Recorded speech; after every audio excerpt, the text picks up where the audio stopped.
She can see spirits, but she never imagined living with one. Together, they tried to uncover the truth about his death as mystery and complicity grow between them.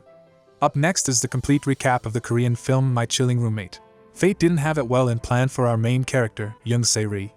When she was young, she ran to her father's company to see him. Upon getting to the elevator, she saw a person who had killed herself. From that moment, her life changed forever. She started seeing and communicating with ghosts, and this has affected her life, but she has no other choice. At the moment, she had woken up after a bad night with crazy nightmares, not like she was shocked. Those had been the nightmares she had gotten since the first day she saw a ghost. However, she sees one young ghost that morning and tells the ghost to leave, but the ghost refuses. She tries to run to her but suddenly disappears. She works part-time at a cafe store owned by Hwang Eun-hae. She arrived a little late, and Eun-hae tried to ask her what was wrong. She talked about her nightmare and was concerned. On the other hand, an accident occurred on the highway, and the victim, Song Ji-chan, was carried away in an ambulance. He didn't know he was the one who had died as he suddenly appeared, wondering why everyone had left him alone there. Also, a ghost always coming to the cafe comes in. Se-ri attends to him and asks if he wants to order something, but he says he is waiting for someone. A young lady comes inside and sits. This lady is alive. When Eun-hae asks Se-ri what is happening, Se-ri reveals that people that had just died do not know that they are dead. He is anticipating the lady because he doesn't know that he is dead. After the lady sits for a while, she leaves, and he tries to drag her back. But his hands can't hold her. He runs after her. But Se-ri stops him and reveals to him that he is dead. Meanwhile, Song Ji-chan, who had just died, manages ES Enterprises, a big company. The directors are having a board meeting, and the managing director insists that he isn't interested in the board meeting and they must find Ji-chan first. Ji-chan also enters Se-ri's cafe.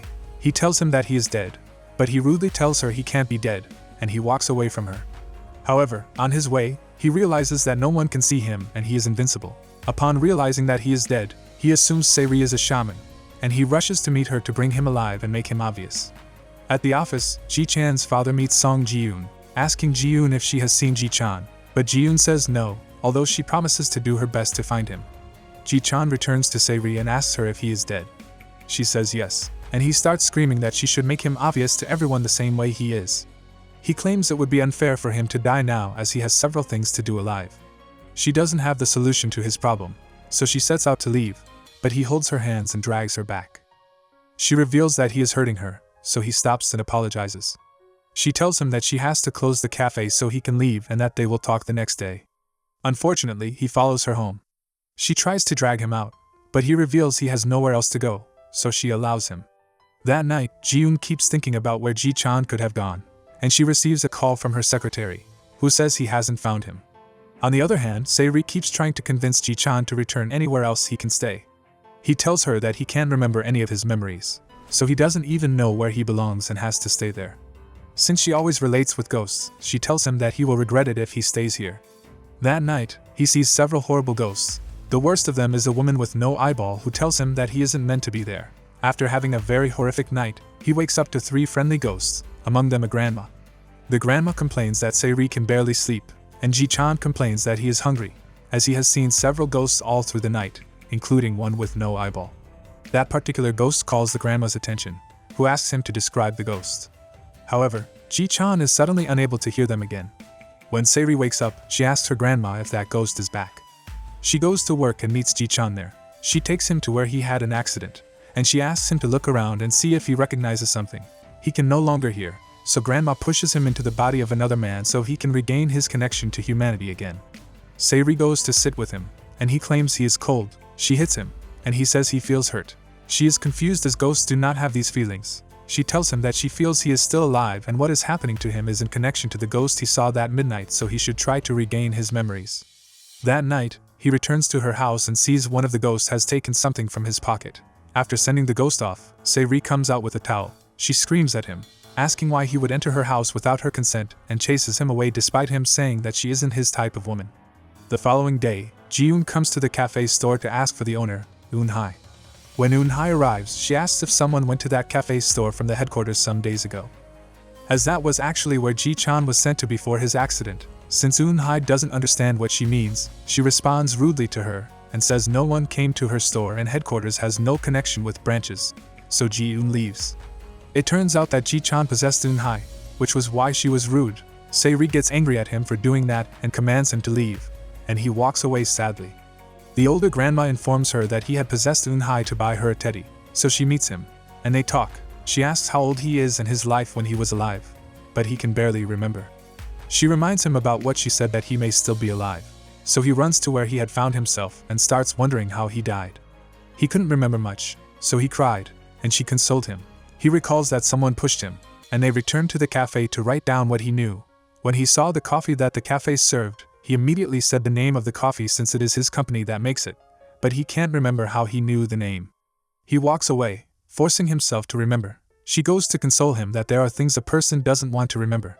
She recalls when her father's company went bankrupt and her mother committed suicide. As a result, her father died too. To make matters worse, that was the day she started seeing ghosts. She talks about how she doesn't want to remember the day and how she found out that her father's friend had tweaked their stock to cause the issue. Together, they cursed her father's friend. At the company, Ji-eun meets another director, Song Ji-suk, and asks if he is looking for Ji-chan and if he wants Ji-chan to return. When Se-ri gets home, she tries to find Ji-chan to no avail. Suddenly, the ghost with no eyeball comes to her and tries to possess her. Fortunately, Ji-chan arrives and the ghost disappears. Se-ri collapses because of the ghost's uncompleted possession.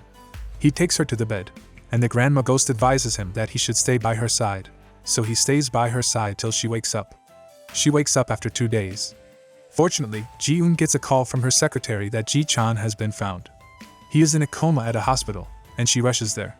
In tears, she tells the doctors that she is sure her brother won't die and they should take care of him, and she, after that, slaps her secretary for not finding Ji-chan fast enough. That night, the ghost that comes to the cafe tells his girlfriend, Ji-min. Suddenly, someone attacks her, and she collapses. As he tries to call for help, the evil spirit with no eye appears to him. At home, Ji-eun is heartbroken, and she cries. She suddenly feels the light blinkering, and she wonders if it is because she is drunk. Suddenly, she hears voices speaking to her. The evil spirit with no eye asks her to allow her to enter her body. At first, Ji-eun resists and refuses because she doesn't know who is talking to her, but the spirit tells her that she will give her everything she wants if she allows her to enter her body. As a result, Ji-eun accepts. Also, the 3 ghosts go to the hospital to find out about Ji-chan. They see his hospital information and his background, and then they return to the ES group, wondering if they can find out more about Ji-song. As they deliberate on what to do, the last cafe ghosts come to meet them, telling them he once worked at ES. He can help them get Ji-song's document. They allow him to do that, although they find it strange. When he goes, he suddenly recalls what the evil ghost had told him the night before. With the new power in Ji-eun, she meets Ji-suk and asks Ji-suk to transfer the stock he had bought to her. She gives him the document of transfer and works away after strangling his hands. Scared, Ji-suk offers to give it up, but his secretary advises that Ji-eun wouldn't have done that alone, so they should stalk her. The 3 ghosts find out about Ji-chan and inform Se-ri that Ji-chan is the youngest son of Chairman Song of ES Group, her father's friend who had tweaked her father's stock and destroyed her father's company so he could build his own. However, they give Ji-chan the benefit of the doubt that he doesn't even know his identity. They tell her that evil spirits, like the no-eyeball ghost, when they find it difficult to possess a person, they eat other spirits. However, they think Ji-chan has the power to exorcise so he can fight the evil spirit. However, if he loses the fight, the grandma ghost gives Se-ri an exorcise box, which she can open and stock every spirit in. She asks what will happen if Ji-chan loses the fight, and they tell her he will lose his soul and die. Unknown to them, Ji-chan is listening in the corner. The person Ji-suk paid to stalk Ji-eun gets caught by her, and she strangles him but releases him later. She goes to Ji-suk asking why he hadn't tended to the stock she asked for, and he claims he will do it immediately. Ji-eun immediately commands the secretary to kill Ji-suk, but before the man does that, Ji-chan comes out and fights her. He gets injured in the process, and she runs away. He struggles to get to the cafe, where he collapses. He remains in that position for a few days before he wakes up, and when he wakes, the ghosts and Se-ri asked him where he has gone and what happened. He refuses to reveal the truth and claims he just fell. At home, Ji-eun figures the spirit will make her do more evil than she wishes. She screams that the spirit should leave her, but the spirit insists that she has made her choice and will give her what she wants, so she isn't going anywhere. That night, as Se-ri sleeps, Ji-chan goes beside her and tells her that he has realized he is why her smile has faded, and he will do everything to get the company back for her. He goes to the cafe and possesses Eun-hye. He prepares coffee and breakfast for her. As she eats, she sees the ghost who visited the restaurant. She asks him where he has been, and he says someone is outside looking for her. She goes outside like he had told her, and Ji-eun's assistant comes there to kidnap her. One of the ghosts sees them, and he returns to the cafe to see the other ghosts. When Eun-hye gets to the cafe, she calls Se-ri to no avail. Ji-chan checks Eun-hye's phone for the location app that they had there and finds out where Se-ri is. Without caring, he runs to find her, and the other 3 ghosts follow him. At the hideout where Ji-hye kept Se-ri says she doesn't know her, but Ji-hye asks her secretary to leave. She moves closer to Se-ri, and her eyes change. Before the evil spirit can do anything, Ji-hye hijacks her body, saying that she must ensure she gets her desire by making sure Ji-chan is dead before she can allow the evil spirit to get her way with Se-ri. The 3 other ghosts arrive and see that Ji-chan isn't there yet. The grandma refuses to let Se-ri remain in that situation alone, so she runs there, and the female ghosts come too. The evil spirit sights them and wonders who they are. Before she fights them, Ji-chan arrives. Ji-chan tries to hold off the evil spirit to no avail. He goes to loosen Se-ri from the chair. She is tired, and the 3 other ghosts try to hold Ji-hye and the evil ghost, but they can't do that. As a result, Ji-chan brings out the ghost box and opens it. As a result, all the ghosts in that room get captured. Se-ri and Ji-hye collapse, and by the time Se-ri wakes up, she mourns her friend's disappearance. 3 months later, she refuses work. Their cafe is filled with several guests. The 3 ghosts look at her from behind, happy that she is eventually pleased even though she can't see them again. They decide they are done with their work, so they disappear completely. However, she could feel them. When they left, she smiled to herself and bid them goodbye.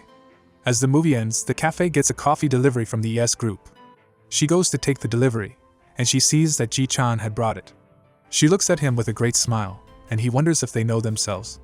She tells him they know themselves so well, and she is excited that he is doing fine.